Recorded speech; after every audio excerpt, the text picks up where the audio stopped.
আজকে আমরা রায়া মার্টিনের প্রশ্নবিচিত্রা বইয়ের ক্লাস 8-এর সংস্কৃতর 1 নম্বর স্কুলটা সলভ করব। তোমরা ভিডিওটা দেখতে থাকো। একের একে রয়েছে সংস্কৃতে বাক্য রচনা করো। 1 অধুনা, 2 অদ্য, 3 তত্র, 4 চিরেন, 5 নিতরাম। 1 অধুনা, অধুনা মানে আজ, আজ দিয়ে বাক্য রচনা হবে।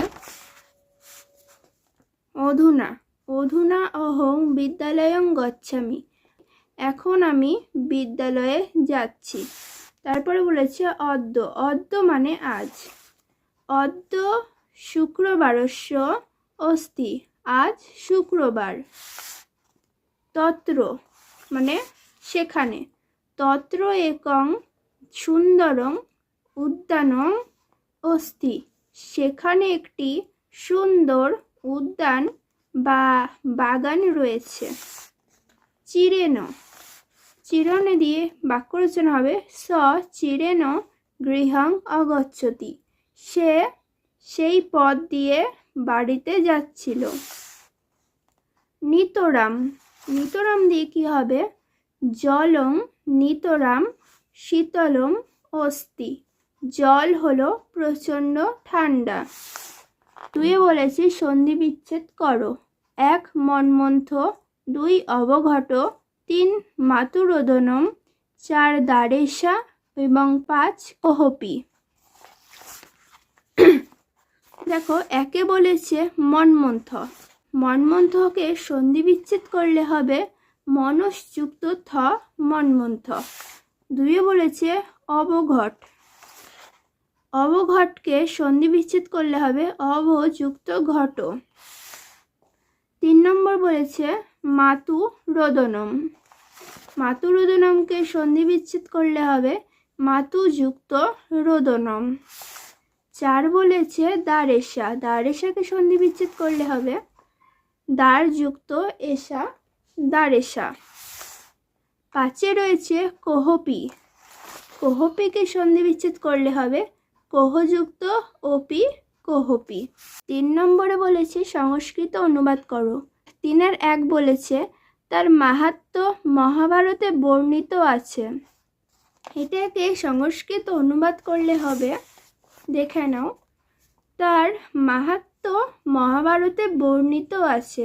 সংস্কৃততে লিখলে এটি হবে তস্য মাহাত্ম্যং মহাভারতে বর্ণিতং অস্তি, মানে তার মাহাত্ম্য মহাভারতে বর্ণিত আছে। তস্য মাহাত্ম্যং মহাভারতে ও বর্ণিতং অস্তি, দেখে নাও এই লাইনটা হবে। 3-2 রয়েছে তারা কৃষিকাজ করত এবং শাস্ত্র অধ্যয়ন করত। দেখে নাও, তারা কৃষিকাজ করত এবং শাস্ত্র অধ্যয়ন করত। একে সংস্কৃতই অনুবাদ করলে হবে কৃষিং কুর্বন্ত শাস্ত্রণং অধ্যয়নং চ কুর্বন্তি স্ম, মানে তারা কৃষিকাজও করত এবং তারই সঙ্গে শাস্ত্রও অধ্যয়ন করত। দেখো এই লাইনটা হবে, এই লাইনটা। 3-3 রয়েছে পৃথিবীর বহু ভাষায় গীতা অনুদিত রয়েছে। এটাকে সংস্কৃত অনুবাদ করলে হবে গীতায়া অনুবাদ বিশ্বস্য অনেক ভাষস্য অভবৎ, মানে পৃথিবীতে বহু ভাষায় গীতা অনুদিত রয়েছে, মানে গীতায়া অনুবাদ বিশ্বস্য অনেক ভাষাস্য অভবৎ, এইটা হবে। 3-4 রয়েছে সে বনে বাঘ দেখেছিল। দেখে নাও, সে বনে বাঘ দেখেছিল। এটাকে সংস্কৃত অনুবাদ করলে হবে স বনে ব্যাঘ্রং দৃষ্টবান, মানে সে বনে বাঘ দেখেছিল। তারপর 4 রয়েছে শব্দরূপ নির্ণয় করো, সখী শব্দের সপ্তমীর বহুবচন। দেখে নাও, সখী শব্দের সপ্তমীর বহুবচন। সখী শব্দের সপ্তমীর বহুবচন হলো সখিসু, এটা হবে। তারপর রয়েছে 2 মতি শব্দের দ্বিতীয়ার বহুবচন। দেখো মতি শব্দের কি বলেছে, মতি শব্দের দ্বিতীয়ার দ্বিবচন।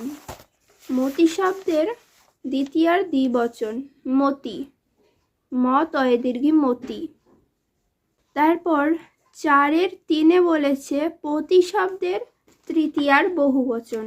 পতি শব্দ এর তৃতীয়ার বহুবচন পতিভ্যি।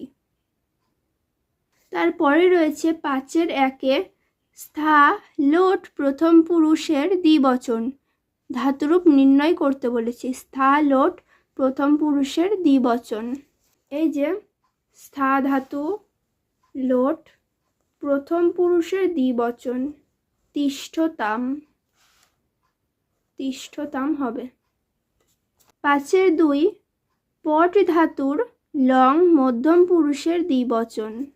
এই যে পট ধাতুর লং এর মধ্যম পুরুষ দ্বিবচন হবে অপঠতম। তারপর 5-এর 3-এ বলেছে গম বিধিলিঙ্গ উত্তম পুরুষের বহুবচন। এই যে গম ধাতুর বিধিলিঙ্গ উত্তম পুরুষের বহুবচন হবে গচ্ছেম। তো আজকের মতো এইটুকুই।